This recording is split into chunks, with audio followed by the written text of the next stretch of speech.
Alors, comment utiliser le tableau des résultats obtenus à partir de l'exploitation d'une vidéo?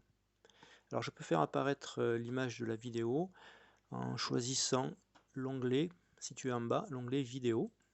Et donc là, j'ai une image qui correspond à la vidéo de la chute d'une balle de tennis qui est repérée par deux axes, un axe en vert qui est celui des abscisses et un axe en bleu qui est celui des ordonnées. J'ai une suite de points rouges qui correspond à la position de la balle pour chaque image. Et évidemment, la durée qui s'écoule entre deux points rouges correspond à la durée qui s'écoule entre deux images. Alors justement, ici sur la partie gauche, j'ai l'indication de la durée qui s'écoule entre deux images. Entre deux images, il s'écoule 40 millisecondes, soit 0,04 secondes.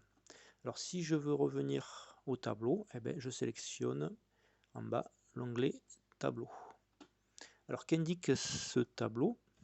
Il indique le temps qui s'écoule dans la première colonne exprimé en secondes et évidemment je constate que j'ai un cumul chaque fois de 0,04 secondes entre chaque position de la balle. J'ai bien 0,04 secondes qui s'écoulent et ici j'ai X et Y, l'abscisse et l'ordonnée de la position de la balle exprimée en mètres. Alors, on va voir que l'on peut exploiter ces données en calculant par exemple la vitesse. Alors comment on calcule une vitesse? En appliquant la formule distance divisée par le temps. Alors ici, je vais prendre un exemple.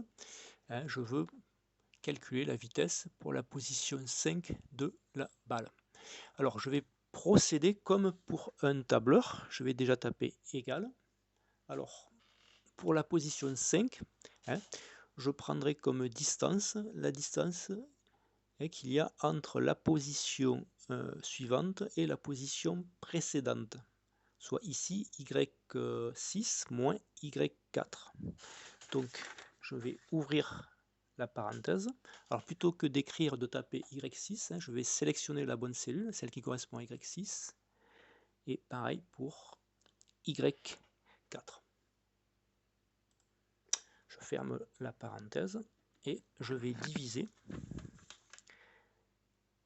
par deux fois donc la durée qui s'écoule entre deux images, soit 2 fois 0,04, donc 0,08.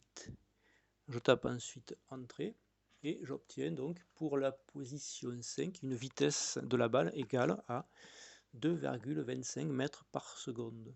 Alors, au niveau des grandeurs, en double-cliquant, je peux indiquer que ça correspond à la grandeur vitesse en tapant V et je vais aussi indiquer l'unité mètres par seconde, mètres par seconde. OK. Ensuite, comme pour un tableur, je vais faire un copier-coller. Alors je ne vais pas aller tout en haut, puisque tout en haut il me manque la donnée précédente. Et je ne vais pas aller non plus jusqu'en bas, puisque il me manquera la donnée suivante.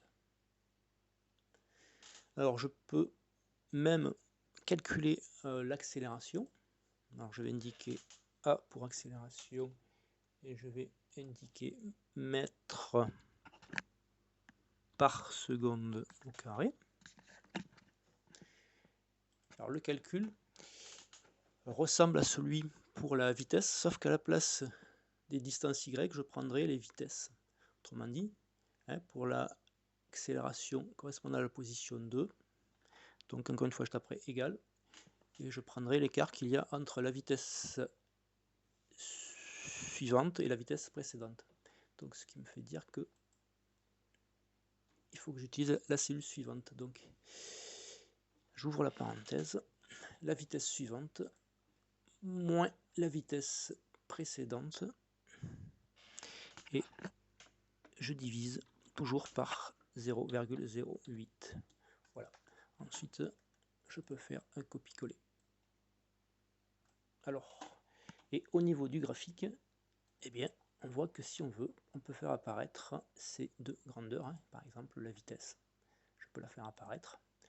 Je vais changer la couleur couleur, par exemple en bleu ou en gris. Et voilà.